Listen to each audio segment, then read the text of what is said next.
NDA ഔദ്യോഗികമായി ഭരണം തുടങ്ങിക്കഴിഞ്ഞു.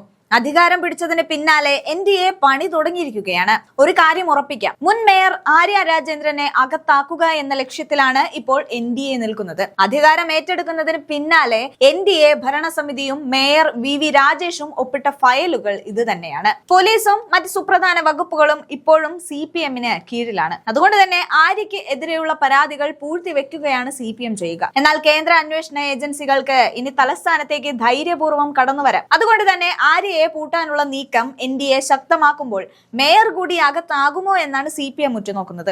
എന്തായാലും തിരുവനന്തപുരം മേയറായി തിരഞ്ഞെടുക്കപ്പെട്ട VV രാജേഷിന് ലഭിച്ച കന്നി പരാതി മുൻ മേയർ ആര്യ രാജേന്ദ്രന് എതിരെയാണ് എന്ന കാര്യത്തിൽ തർക്കമില്ല. നഗരസഭയിലെ ഭരണപരമായ വീഴ്ചകളും അഴിമതി ആരോപണങ്ങളും ചൂണ്ടിക്കാട്ടിയാണ് പരാതി. മുൻ കോൺഗ്രസ് കൗൺസിലർ ശ്രീകുമാറാണ് പരാതി നൽകിയിരിക്കുന്നത്.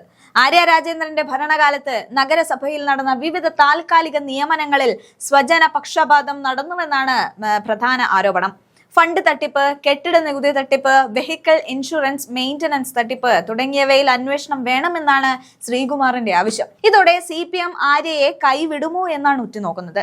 കാരണം ആര്യയുടെ ഭരണ മികവ് ഒന്നുകൊണ്ട് മാത്രമാണ് അവിടെ NDAക്ക് ഭരണം കിട്ടാനുള്ള സാഹചര്യം ഉണ്ടായത്.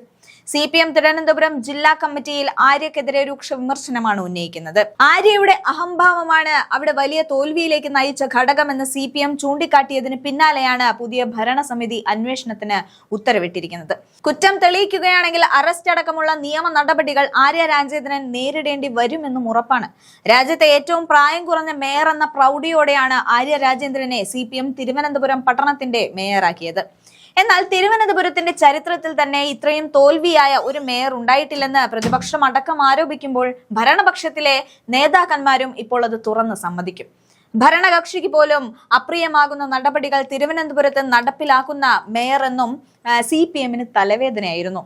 ഭരിച്ച 5 വർഷം കൊണ്ട് ചുറ്റുമുള്ളവരെ മുഴുവൻ വെറുപ്പിക്കാൻ സാധിച്ചെങ്കിൽ എത്രമാത്രം പരാജയമാണ് മേയർ എന്ന് ഊഹിക്കാവുന്നതേയുള്ളൂ. കഴിഞ്ഞ കാലങ്ങളിൽ അഴിമതി ആരോപണങ്ങളുടെ ഘോഷയാത്ര തന്നെ ഉണ്ടായിക്കഴിഞ്ഞു. യുവ മേയറാണ് ഉണ്ടായതെങ്കിലും വേണ്ട വിധത്തിൽ ശോഭിക്കാൻ അവർക്ക് സാധിക്കാതെയും പോയെന്ന ആക്ഷേപം CPM-നുള്ളിൽ നിലനിൽക്കുന്ന സാഹചര്യത്തിലാണ് ഇപ്പോൾ കേസും കൂട്ടവുമായി ആര്യ അകത്താകുന്ന ഘട്ടമുണ്ടായത്. മേയർക്കെതിരെ തിരിഞ്ഞ് കോർപ്പറേഷനിൽ സ്ഥിരം സമിതി അധ്യക്ഷരും സമിതിയിലെ LDF അംഗങ്ങളും നേരത്തെ തന്നെ രാജിവെച്ചിരുന്നു. ക്ഷേമകാര്യ സ്ഥിരം സമിതി അധ്യക്ഷൻ S. സലാം, ആരോഗ്യ സ്ഥിരം സമിതി അധ്യക്ഷ ജലീല ശ്രീധരൻ, വികസന സമിതി അധ്യക്ഷ LS ആതിര, നഗരാസൂത്രണ അധ്യക്ഷ ജിഷ ജോൺ, വിദ്യാഭ്യാസ കായിക അധ്യക്ഷ ഡോക്ടർ KS റീന എന്നിവരാണ് കഴിഞ്ഞ ഭരണസമിതിയുടെ ഇടയ്ക്ക് വെച്ച് രാജിവെച്ചത്.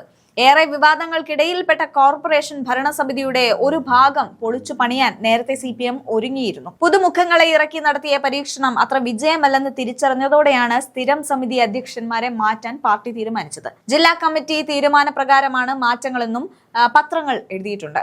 മേയറെയും മാറ്റുമെന്ന രീതിയിൽ വാർത്ത വന്നെങ്കിലും അത് തിരിച്ചടിയാകുമെന്ന ചിന്തയിലാണ് ആര്യയെ CPM അവസാന കാലത്ത് സഹിച്ചത്. ഒടുവിൽ ഇപ്പോൾ BJPക്ക് മുന്നിൽ തോൽവി ഇരന്നു വാങ്ങി ആര്യ പടിയിറങ്ങുമ്പോൾ അങ്ങനെ വിടാൻ ഒരുക്കമല്ല എന്ന സന്ദേശവും BJP നൽകുന്നുണ്ട്.